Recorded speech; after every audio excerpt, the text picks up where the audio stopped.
ಕೊಲೆ ಕೇಸ್ನಲ್ಲಿ ಸಿಲುಕಿ ಕಂಬಿ ಹಿಂದೆ ಇರೋ ದರ್ಶನ್ಗೆ ಒಂದಾದ ಮೇಲೊಂದರಂತೂ ಸಂಕಷ್ಟಗಳು ಎದುರಾಗ್ತಾ ಇದೆ. ಶವ ಸಾಗಾಟಕ್ಕೆ 40 ಲಕ್ಷ ಹಣ ಹಂಚಿಕೆ ಆರೋಪದಲ್ಲಿ ಐಟಿ ಅಧಿಕಾರಿಗಳು ನಿನ್ನೆ ಇಡೀ ದಿನ ವಿಚಾರಣೆ ನಡೆಸಿದ್ದಾರೆ.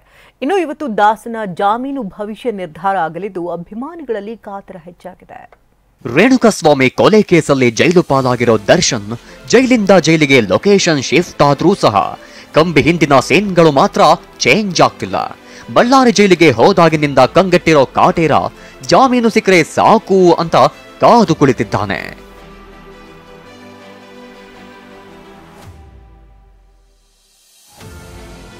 ದರ್ಶನ್ನ ಜಾಮೀನು ಭವಿಷ್ಯ ಇಂದು ನಿರ್ಧಾರ. ಕೊಲೆ ಆರೋಪಿ ದರ್ಶನ್ಗೆ ಇಂದು ಮಹತ್ವದ ದಿನ. ಯಾಕಂದ್ರೆ ಸೆಷನ್ಸ್ ಕೋರ್ಟ್ನಲ್ಲಿಂದು ದರ್ಶನ್ನ ಜಾಮೀನು ಅರ್ಜಿ ವಿಚಾರಣೆ ನಡೆಯಲಿದೆ. ಆದರೆ ಜಾಮೀನು ನೀಡದಂತೆ ಎಸ್ಪಿಪಿ ಅವರು ತಕರಾರು ಎತ್ತಲು ಸಜ್ಜಾಗಿದ್ದಾರೆ. ದರ್ಶನ್ನ ಸೆಲೆಬ್ರಿಟಿ, ಪ್ರಭಾವಿ ವ್ಯಕ್ತಿ. ಇಂಥ ವ್ಯಕ್ತಿಗೆ ಜಾಮೀನು ಸಿಕ್ಕರೆ ಸಾಕ್ಷ್ಯ ನಾಶವಾಗೋ ಸಾಧ್ಯತೆ ಇದೆ.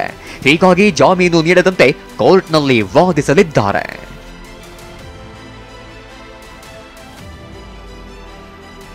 ಇತ್ತ ಅಭಿಮಾನಿಗಳು ಮಾತ್ರ ಡಿ ಬಾಸ್ಗೆ ಜಾಮೀನು ಸಿಕ್ಕೇ ಸಿಗುತ್ತೆ ಅನ್ನೋ ಕಾತರದಲ್ಲಿದ್ದಾರೆ.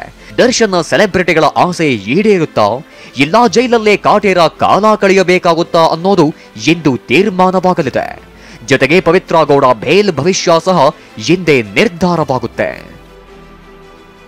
ಬಳ್ಳಾರಿ ಜೈಲಲ್ಲಿ ದರ್ಶನ್ಗೆ ಐಟಿಯಿಂದ 7 ಗಂಟೆ ಗ್ರಿಲ್.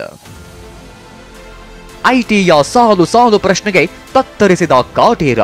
ಶವ ವಿಲೇವಾರಿಗೆ ದರ್ಶನ್ 30 ಲಕ್ಷ ಹಣವನ್ನ ನೀಡಿದ್ದು, ದರ್ಶನ್ ಮನೆಯಲ್ಲೂ 40 ಲಕ್ಷ, ಪತ್ನಿ ವಿಜಯಲಕ್ಷ್ಮಿ ಮನೆಯಲ್ಲಿ 3 ಲಕ್ಷ ಹಣ ಸಿಕ್ಕಿತ್ತು. ಮೈಸೂರು ಹೋಟೆಲ್ನಲ್ಲಿ 1 ಲಕ್ಷ, ಒಟ್ಟು 84 ಲಕ್ಷ ಸೇಜ್ ಆಗಿತ್ತು. ಈ ಎಲ್ಲ ಹಣದ ಮೂಲ ಕೆದಕಲು ಬಳ್ಳಾರಿ ಸೆಂಟ್ರಲ್ ಜೈಲಿಗೆ ಐಟಿ ಅಧಿಕಾರಿಗಳು ಆಗಮಿಸಿದ್ರು. 2 ಕಾರುಗಳಲ್ಲಿ ಜೈಲಿಗೆ ಬಂದಿದ್ದ 5 ಅಧಿಕಾರಿಗಳು ಸುಮಾರು 7 ತಾಸು ದರ್ಶನ್ರನ್ನ ವಿಚಾರಣೆ ನಡೆಸಿದ್ರು. ಹಣದ ಮೂಲ ಮತ್ತು ದಾಖಲೆಗಳನ್ನ ಪರಿಶೀಲಿಸಿದ್ರು. ಅಧಿಕಾರಿಗಳ ಪ್ರತಿ ಪ್ರಶ್ನೆಗೂ ಆಡಿಟರ್ ಮುಖ ನೋಡಿ ಅಳೆದು ತೂಗಿ ಡಚ್ಚು ಉತ್ತರಿಸಿದ್ರಂತೆ. ದರ್ಶನ್ ಪ್ರತಿ ಹೇಳಿಕೆಯನ್ನ ರೆಕಾರ್ಡ್ ಮಾಡಿದ್ದಾರೆ.